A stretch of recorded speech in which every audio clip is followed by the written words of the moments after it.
Our top story on Newsday, Indonesian President Yudhoyono has expressed deep regret over Prime Minister Tony Abbott's statements on the phone tapping controversy, suggesting the PM is taking the issue lightly. It comes following revelations the phones of the President and his wife were monitored by Australian intelligence agencies back in 2009. The President has recalled his ambassador to Australia and his government is demanding an explanation from Australia within 2 days. A swift and angry response from Jakarta. Indonesia's ambassador to Australia recalled. I'm leaving for Jakarta now and for consultation with the government of Indonesia. The ball is very much on Australia's court. We have not courted this situation. The Indonesian government says Australia has brought the row upon itself, that all cooperation is now under review and it's demanding an explanation within 2 days. The roadmap must be pretty obvious, an explanation, an official explanation, and a commitment to the future that no longer would such activity be conducted. I think a good explanation will be the best way, to ease the problem.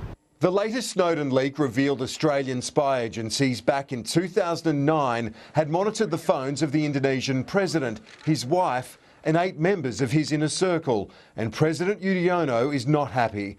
On Twitter, he expressed deep regret over Prime Minister Abbott's statement to Parliament, suggesting he took the phone tapping issue lightly. We have a very good relationship with Indonesia. Obviously, today may not be the best day in that relationship. Will there be any official explanation or apology? Not thus far. I'm just not going to say anything about intelligence matters. It's never been the custom or the practice of Australian governments to comment on these things, and I don't propose to change that.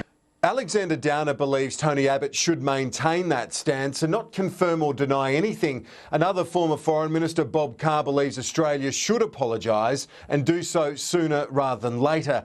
The current Labor opposition is treading more carefully.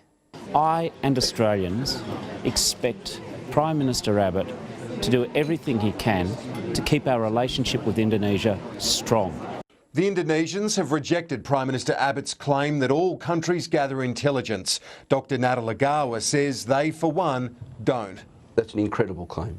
Indonesia has an active foreign intelligence collection program, just as do all of the countries in our region. They knew we were spying in and on them. We know they're spying in and on us. Kieran Gilbert, Sky News, Canberra. Let's get more from Canberra now. Sky News political reporter Laura Jays joins us. And Laura, just how much damage is this doing to Australia's relationship with Indonesia? Well, certainly this is playing out very publicly at the moment, and from the comments of everyone from the President Susilo Bambang Yudhoyono down to the Foreign Minister Marty Natalegawa, this is a very serious bump in the road for the relationship between the two nations. Now, Tony Abbott made a big deal of going to Indonesia first. He wants his foreign policy to be Jakarta focused rather than Geneva focused, but certainly this has put at least 2 steps back in the relationship, and it's at a time where the Abbott government really needs the cooperation of Indonesia, particularly when it comes to cooperation on tackling the people smuggling trade. To date, as you saw from just Kieran's package there, Tony Abbott is treading very carefully. He's choosing his words carefully, not confirming nor denying the allegations that surfaced around 24 hours ago, but the Indonesians are demanding a public explanation and assurances that this type of spying, won't happen again in the future. Tony Abbott hasn't at all been forthcoming with that so far, and he's going to need, and the Australian government is going to have to placate Indonesia somehow. Selena, this has no signs of going away anytime quickly, so I'd say it still has a few days, if not weeks, to play out.